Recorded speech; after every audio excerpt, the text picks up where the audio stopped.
Siguro po, ang sigaw na itong sina Jinggoy Estrada, Erap Estrada, sina Gloria Macapagal-Arroyo, sina Bong Revilla, marami pa pong iba, siguro ang sinasabi nila kay Sara Duterte ay, kaya?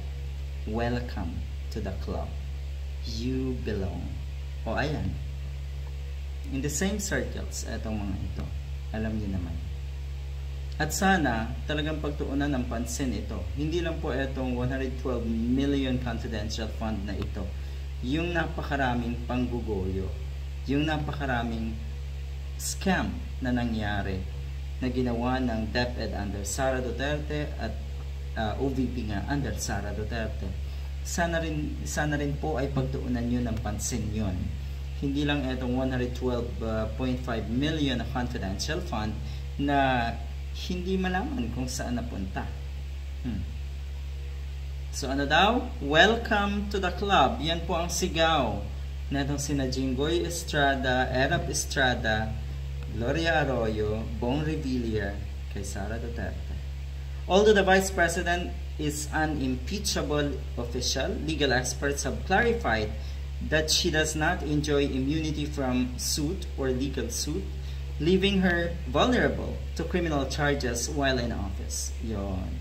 Walang immunity si Sara Duterte, kaya pwedeng kasuhan. The CHUA panel will continue its investigation, with Fajardo's upcoming testimony expected to be crucial in determining the proper usage of the funds. Ang pinag-uusapan dito po ay itong 112.5 million na confidential fund na hindi ma-account or walang kasagutan pa rin hanggang sa ngayon. Yan po ang balita ngayon, yung posibleng ang kaso or plunder case na kakaharapin itong sa Sara Duterte. Abay, dapat ituloy na ito. Pero, yun nga, huwag po nating tabunan ang usapin na ito dahil ngayon mainit na usapin na rin yung Senate hearing kung saan nga ay magtutuos na si Digong at si dating Senator Leila de Lima.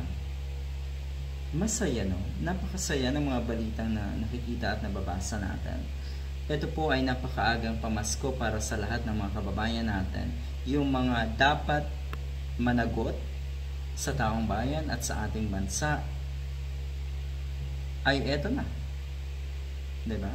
Umuusad na yung mga posibleng kaso na itong mga ito. Yun lang, medyo naiinip siyempre ang mga kababayan natin kung bakit hanggang ngayon wala pa rin po ang ICC. Pero huwag po tayong masyadong mabahala dyan. Huwag po tayong masyadong mag-alala dyan dahil siguradong may oras o darating ang oras na mas malaking balita ang bubungad sa atin tungkol sa expected nating lahat or sa ina-anticipate natin na pagdating ng ICC nga para arestuhin etong mga ito. Good luck!